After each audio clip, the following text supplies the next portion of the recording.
स्वातंत्र्योत्तर काळात समाजवादाची सोनेरी स्वप्ने पाहणाऱ्या नेहरूंनी हिंदी चीनी भाई भाई अशी कधीही सत्यात येऊ न शकणारी अशी घोषणा दिली. या घोषणेमुळे भारतीय गाफील तर राहिलेच, पण त्याचे कटुफळ 1962च्या चीन युद्धात भारताला चाखायला मिळाले. वास्तविक पाहता 1962 साली चीनने भारतावर आक्रमण करून भारताचा बराच मोठा भूभाग गिळंकृत केला होता. परंतु अशा वेळी भारताच्या बाजूने न राहता भारतीय कम्युनिस्ट पक्षाच्या एका गटाने चीनला पाठिंबा दिला.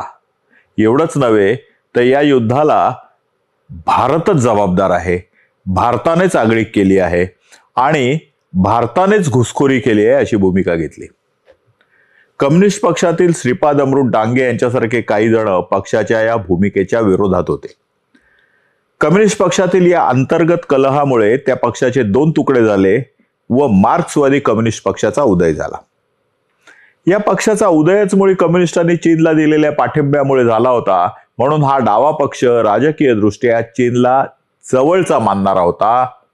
दुसऱ्या शब्दात बोलायचं झालं तर मार्क्सवादी कम्युनिस्ट पक्ष हे चीनचं अनवरस अपत्य होतं.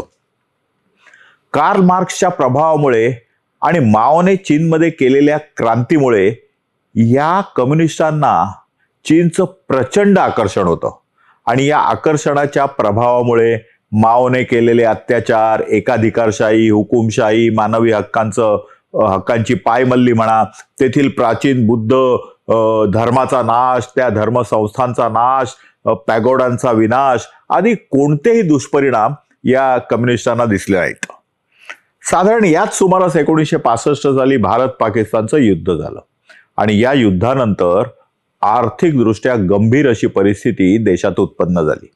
अन्नधान्य म्हणा, औषधं म्हणा, कपडे, पाणी, शिक्षण, निवास म्हणा, या सर्वच क्षेत्रात भारतीय लोकांना अडचणीचा सामना करावा लागला. याच सुमारास बंगालमध्ये सिलिगुडी जवळ असलेल्या नक्षलबारी या गावात मार्क्सवादी विचारांनी भारलेल्या व माओचा निस्सीम भक्त असलेल्या चारू मुजुमदार नावाच्या एका कम्युनिस्ट कार्यकर्त्याने स्थानिक पातळीवर बंडाचं निशाण उभारलं. परंतु चारू मुजुमदारचं हे बंड हे काय एक शांततामय चळवळ नव्हती, तर तो एक सशस्त्र उठाव होता. अस्तित्वात असलेल्या सामाजिक व राजकीय व्यवस्थेला तोडून एक नवी साम्यवादी व्यवस्था उभी करण्याचा त्याचा तो प्रयत्न होता. देशांतर्गत दुसरा स्वतंत्र देश बनवण्याचा तो प्रयत्न होता. सुमारे 60 गावे एकत्र करून तो संपूर्ण भूभाग स्वतंत्र राष्ट्र बनल्याची घोषणा करणारा तो उठाव होता.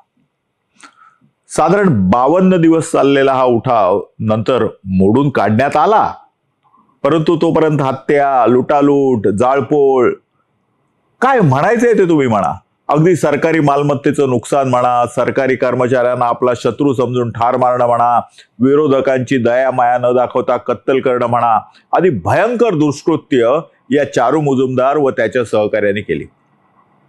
या चारू मुजुमदारने पुढे कम्युनिस्ट पार्टी ऑफ इंडिया, मार्क्सवादी लेनिनवादी नावाच्या एका राजकीय पक्षाची स्थापना केली.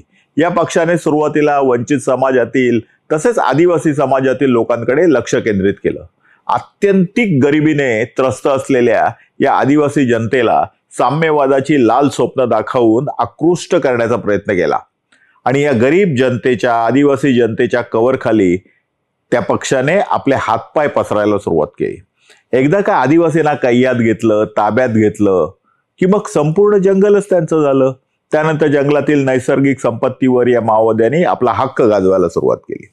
जंगलातील ठेकेदारांकडून खंडणी वसूल करणं असो, जंगलातील नैसर्गिक संपत्ती विकून पैसे कमावणं असो आणि या पैशाचा उपयोग करून शस्त्रास्त्र व दारुगोळा विकत घेणं सुरू झालं.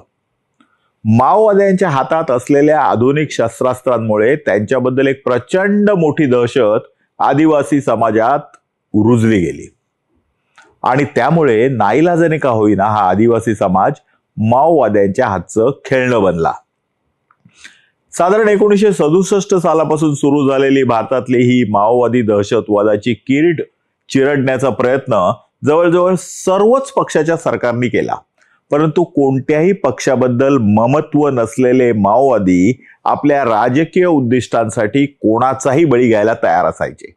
त्यामुळेच की काय, राजकीय दृष्ट्या एकदम टोकाचे डावे विचार असणाऱ्या व्यक्ती आणि संघटना सोडून ह्या माओवाद्यांना पाठिंबा देणारं कोणीच नव्हतं. परंतु दुर्दैवाने पश्चिम बंगाल, त्रिपुरा आणि केरळमध्ये अनेक वर्षे डाव्यांनी राज्य केलं. त्याचा निश्चितच या माओवाद्यांना फायदा झाला. तिथे डाव्यांनी राज्य केलं, तिथे या माओवाद्यांनी सरकारला उपद्रव होईल असं काहीच केलं नाही. स्वाभाविकच आहे म्हणा. पण मग त्याच्या बदल्यात पश्चिम बंगाल, त्रिपुरा आणि केरळ इथे जेव्हा जेव्हा डाव्यांची सत्ता होती, सरकार होतं, तेव्हा या सरकारने माओवाद्यांना प्रत्यक्ष किंवा अप्रत्यक्ष मदत केली व प्रोत्साहन दिलं.